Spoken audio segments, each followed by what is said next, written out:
Assalamualaikum warahmatullahi wabarakatuh.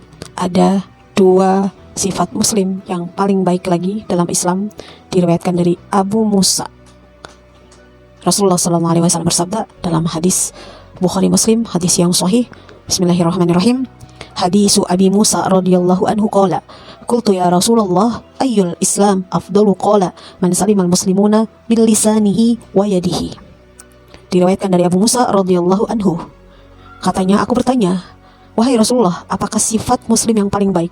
Rasulullah SAW bersabda, seseorang yang menyelamatkan kaum muslimin dengan lidah dan tangannya.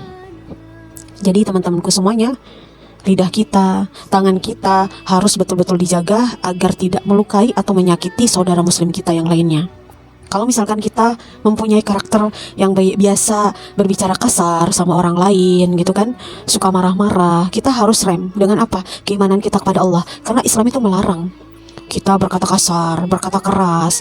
Karena kan sejelek-jelek suara adalah suara keledai gitu kan. Kita nggak boleh berkata kasar, berkata lantang gitu ya.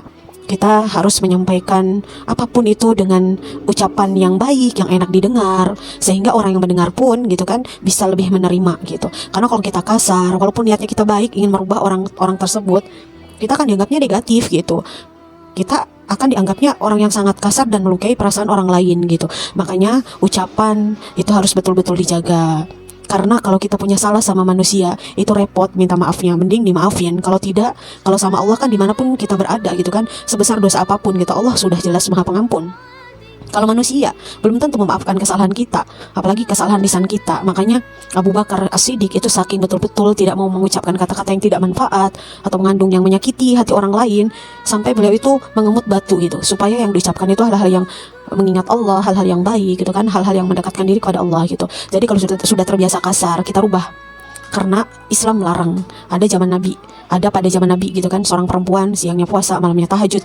Apa kata Nabi? Ahli nar. Kenapa? Karena lisannya itu selalu menyakiti perasaan tetangganya, perasaan saudara kandungnya mungkin, atau perasaan iparnya mungkin gitu kan. Atau kalau misalkan kita di lingkungan pesantren, sekolah, kita sering berkata kasar sama santri kita sering berkata kasar sama anak-anak didik kita gitu kan. Ya siapapun itu, kaum muslimin di sini juga sudah dijelaskan, seorang yang menyelamatkan kaum muslimin dengan lidah dan tangannya. Tangan kita juga harus dijaga, jangan sampai kita menyakiti perasaan kaum muslimin dengan mukul, dengan nampar, dengan ya apalah yang bisa menyakiti perasaan kaum muslimin gitu ya.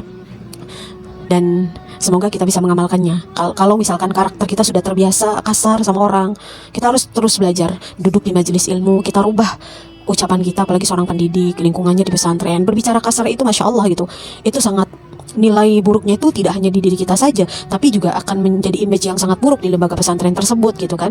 Akhirnya ada sebagian orang yang, wah di situ mah saya nggak mau ke situ karena ada salah satu ustazahnya kasarnya minta ampun gitu kan.